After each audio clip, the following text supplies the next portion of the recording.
PLA সন্ত্ৰাসবাদীয়ে train hijack কৰাৰ পাছত 50 ঘণ্টাৰ ভিতৰত আন এক মহাসংকটত পাকিস্তান বিস্ফোৰণত কঁপি উঠিছে। নমস্কাৰ, স্বাগতম। নিউজ 18 অসম নৰ্থ ইষ্টৰ এয়া হৈছে পোনপটীয়া সম্প্ৰচাৰ। ষ্টুডিঅ'ত মই প্ৰাঞ্জল। পাকিস্তানৰ BLA উগ্ৰপন্থীয়ে কেনেধৰণে এখন ট্ৰেইন হাইজেক কৰিছিল আপোনালোকে গম পায়। সেই ট্ৰেইন হাইজেকৰ পাছতো নাটকৰ এতিয়ালৈকে জবনিকা পৰা নাই। পাকিস্তানী সেনাই দাবী কৰিছে যে তেওঁলোকে সকলোকে উদ্ধাৰ কৰিছে, ট্ৰেইনখন হাইজেক মুক্ত কৰিছে, কিন্তু BLA উগ্ৰপন্থীয়ে কৈছে যে পাকিস্তানী সেনাই মিথ্যাচাৰৰ আশ্ৰয় লৈছে। আৰু তাৰ মাজতে পাকিস্তানৰ তালিবানী উগ্ৰপন্থীয়ে ভয়ংকৰ বিস্ফোৰণ ঘটাই দিলে। আত্মঘাতী বিস্ফোৰণৰ খবৰ আহিছে। আৰু এই তেহৰিক তালিবান পাকিস্তানী নামৰ সন্ত্ৰাসবাদী সংগঠনটোৰ দ্বাৰা সংঘটিত কাৰ্যই ৱাজিৰিস্তান অঞ্চলটো কঁপাই গৈছে। ৱাজিৰিস্তানত যি সেনা শিবিৰ আছে পাকিস্তানৰ, সেই সেনা শিবিৰত আত্মঘাতী আক্ৰমণ সংঘটিত কৰিছে। বহুকেইজন সেনা জোৱানৰ মৃত্যু হৈছে মাত্ৰ 50 ঘণ্টা। 11 মাৰ্চত আপোনালোকে সকলোৱে জানে এই ট্ৰেইনখন হাইজেক কৰা হৈছিল BLA উগ্ৰপন্থীৰ দ্বাৰা। আৰু সেই ট্ৰেইনখন হাইজেক কৰাৰ পাছতেই সমগ্ৰ বিশ্বজুৰি চৰ্চিত হৈছিল।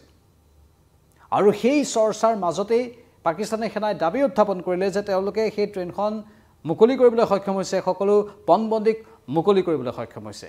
আজি আকৌ অতি বিতৰ্কিত এটা বিবৃতি দি BLA বেলুচ লিবাৰেশ্যন আৰ্মিৰ তৰফৰ পৰা কোৱা হ'ল যে তেওঁলোকে অৰ্থাৎ পাকিস্তানী সেনাবাহিনীয়ে মিথ্যাচাৰৰ আশ্ৰয় লৈছে, এতিয়াও পণবন্দীসকলক মুকলি কৰিব পৰা নাই। ওলোটাই পাকিস্তানী সেনাবাহিনীকে ধৰাশায়ী কৰিছে বেলুচ লিবাৰেশ্যন আৰ্মিয়ে। তাৰ ঠিক 11 মাৰ্চৰ সেই ঘটনাৰ পাছত ধাৰাবাহিকভাৱে এইকেইদিন চৰ্চাতেই আছে। 50 ঘণ্টা অতিক্ৰম নহওঁতেই আকৌ এবাৰ 50 ঘণ্টাৰ ভিতৰতেই দ্বিতীয়টো অঘটন পাকিস্তানত। তৃতীয়বাৰলৈ কঁপি উঠিল পাকিস্তান। সেনা শিবিৰত এইবাৰ আত্মঘাতী আক্ৰমণ, তাকো তালিবানী সন্ত্ৰাসবাদীৰ। আজিৰ পৰা কিছুদিন পূৰ্বে 11 মাৰ্চৰ পূৰ্বে তালিবানীয়ে পাকিস্তানী সেনাৰ সৈতে সংঘৰ্ষত লিপ্ত হৈছিল। সেয়া আমি বাতৰি সম্প্ৰচাৰ কৰিছিলোঁ, বিশেষকৈ সীমামূৰীয়া অঞ্চলত নিজৰ নিজৰ স্থানৰ দখলক কেন্দ্ৰ কৰি। আৰু সেই ডিছপিউট হৈ থকা বা বিবাদিত স্থানবোৰতে পাকিস্তানী সেনাবাহিনীক এক প্ৰকাৰ তাৰ পৰা পলাই পত্ৰং দিবলৈ বাধ্য কৰিছিল তালিবানী সন্ত্ৰাসবাদীয়ে। আৰু এতিয়া তালিবানী সন্ত্ৰাসবাদীয়ে আত্মঘাতী বোমাৰুৰ দ্বাৰা আক্ৰমণ কৰিলেগৈ পাকিস্তানী সেনা শিবিৰত। ৱাজিৰিস্তানত অৱস্থিত পাকিস্তানী সেনা শিবিৰত এই আক্ৰমণৰ ঘটনা সংঘটিত হৈছে। গোটেই ৰিপৰ্টটো এবাৰ আমি কৈ দিব বিচাৰিছোঁ।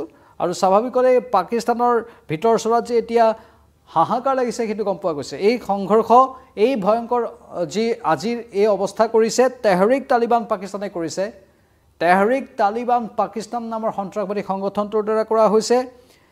আৰু এই কথা গোলাম আব্বাছ শ্বাহ বুলি এজনে নিজৰ এক্স মাধ্যমত পোষ্ট কৰি উল্লেখ কৰিছে। Tehrik Taliban Pakistan terrorist attack the frontier corps fort in Jandola, tank starting with a suicide bombing at the gate followed by the heavy gunfire. Security forces successfully repelled the assault, preventing a breach and killing at all 10 TTP attackers. ইতিমধ্যে যি তেহৰিক তালিবান পাকিস্তানৰ 10 সন্ত্ৰাসবাদী আছে তেওঁলোককো ধৰাশায়ী কৰা বুলি দাবী কৰা হৈছে। গোলাম আব্বাছ শ্বাহে এটা এক্স মাধ্যমত পোষ্ট কৰি এইখিনি কথা উল্লেখ কৰিছে। কিন্তু য'ত সেনাবাহিনীৰো বহুকেইজন মৃত্যুমুখত পৰা বুলি খবৰ আহিছে। অৱশ্যে পাকিস্তানী সেনাবাহিনীয়ে এইবাৰো কথাবোৰ যেন ক'ৰবাত লুকুৱাবলৈ চেষ্টা কৰিছে। যিটো ৰিপৰ্ট আহিছে তাত পাকিস্তানী সেনাবাহিনীৰ কোনো হতাহতৰ খবৰ বা নিহতৰ খবৰ অহা নাই। কিন্তু আন এটা সূত্ৰৰ তৰফৰ পৰা আমি গম পাইছোঁ যে পাকিস্তানী সেনাবাহিনীৰ বহুকেইজন সেনা জোৱানৰ মৃত্যুমুখত পৰিছে। ঠিক একেধৰণে BLA উগ্ৰপন্থীৰ সৈতে সংঘৰ্ষৰ সময়ত যেনেধৰণে পাকিস্তানে মিথ্যাচাৰৰ আশ্ৰয় লোৱা বুলি BLAৰ বিবৃতিত উল্লেখ কৰিছে, ঠিক এই ক্ষেত্ৰতো, এই ঘটনাটোৰ ক্ষেত্ৰতো যেন তেনেধৰণৰ এক ঘটনা সংঘটিত হৈছে তাৰে সন্দেহ কৰিব পাৰি। কাৰণ পাকিস্তানী সেনাবাহিনীয়ে নিজৰ দুৰ্বলতাখিনিক মানুহৰ আগত দেখুৱাব নিবিচাৰে, বিশ্বৰ আগত দেখুৱাব নিবিচাৰে। কিন্তু অত্যন্ত ভয়ংকৰ আক্ৰমণ এয়া তেহৰিক তালিবান পাকিস্তানৰ অত্যন্ত ভয়ংকৰ আক্ৰমণ বুলি কোৱা হৈছে। দক্ষিণ ৱাজিৰিস্তানৰ এই অঞ্চলটোত জান্দোলা তহচিলত এই ঘটনাটো সংঘটিত হৈছে। আৰু এই স্থানতেই পাকিস্তানৰ সেনা শিবিৰটো অৱস্থিত। আৰু তাতেই এই ভয়ংকৰ আক্ৰমণ খেইবাৰ পাখতুনখাত অৱস্থিত। আৰু তাতে এই ভয়ংকৰ আক্ৰমণ সংঘটিত কৰা হৈছে।